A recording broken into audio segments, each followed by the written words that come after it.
তাকে এগিয়ে নিচ্ছে কে? সেই সব বিচারপতি, যেই কোর্টে বিচার হবে সেই কোর্টের বিচারক আসাদুজ্জামান নূর তাকে আগায় নিচ্ছে, সাক্ষীকে আগায় নিচ্ছে। বিচারক তার এজলাসে থাকবে, তাকে সাক্ষীকে আগায় নিচ্ছে সজীবর জয়কে। আর পিছনে আছে কে? তৎকালীন সিএমএম রেজাউল করিম চৌধুরী। আর এই সাক্ষীকে বিচারক আগায় নিলে সে ন্যায় বিচার হবে? এবং এই ছিল বিচার ব্যবস্থা শেখ হাসিনার আমলে। আমরা যে আসাদুজ্জামান নূর শুধু মাহমুদুর রহমান নয়, 7 জানুয়ারি তথাকথিত নির্বাচনের আগে অনেক কিছু সাজা দিয়েছে, অনেক নেতাকর্মীর সাজা দিয়েছে ফরমাইশি রায়ের মাধ্যমে।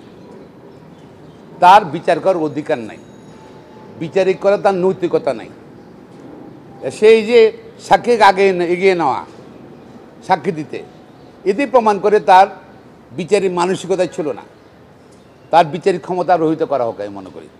আমি দাবি করছি আসাদুজ্জামান নূর যেখানে থাকুক না কেন তার বিচারক ক্ষমতা রহিত করা হোক, তার বিরুদ্ধে ডিপার্টমেন্ট প্রসিডিং শুরু করা হোক।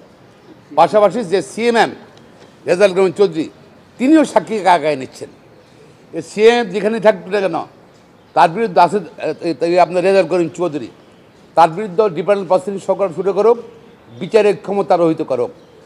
তারা অবিচারক সুলভ কর্মকাণ্ড করেছেন। It's a clear evidence of misconduct as a বিচারক, অ্যাজ এ ম্যাজিস্ট্রেট বা ম্যাজিস্ট্রেট হিসাবে, কোর্ট হিসাবে সেটা করতে পারেন না।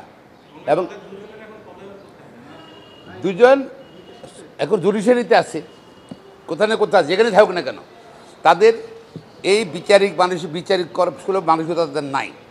যে আসাদুজ্জামান নূর তাকে সাজা দিয়েছিল মাহমুদুর রহমানকে, সে মামলার সাক্ষী বা ভিকটিম, তথাকথিত ভিকটিম সজীব জয় ছিল, তাকে বাংলাদেশ থেকে বসে বসে কয়েকজন তাকে হত্যা ষড়যন্ত্র করেছিল, এটা অভিযোগ ছিল আমেরিকাতে। এবং সেখানে মাহমুদুর রহমান অন্যতম আসামি ছিল। তো মাহমুদুর রহমান সাহেব তো অত্যাচার, নির্যাতন, গ্রেপ্তার বিভিন্ন কারণে গিয়া দেশ ছেড়ে চলে গিয়েছিলেন। তার অ্যাবসেন্সে এই মামলার সাক্ষী হয়েছে। আমরা সবসময় বলতাম যে নিম্ন আদালত সরকার কর্তৃক নিয়ন্ত্রিত হয়। দেখেন আমি একটা ফটো দেখাচ্ছি, এখানের মধ্যে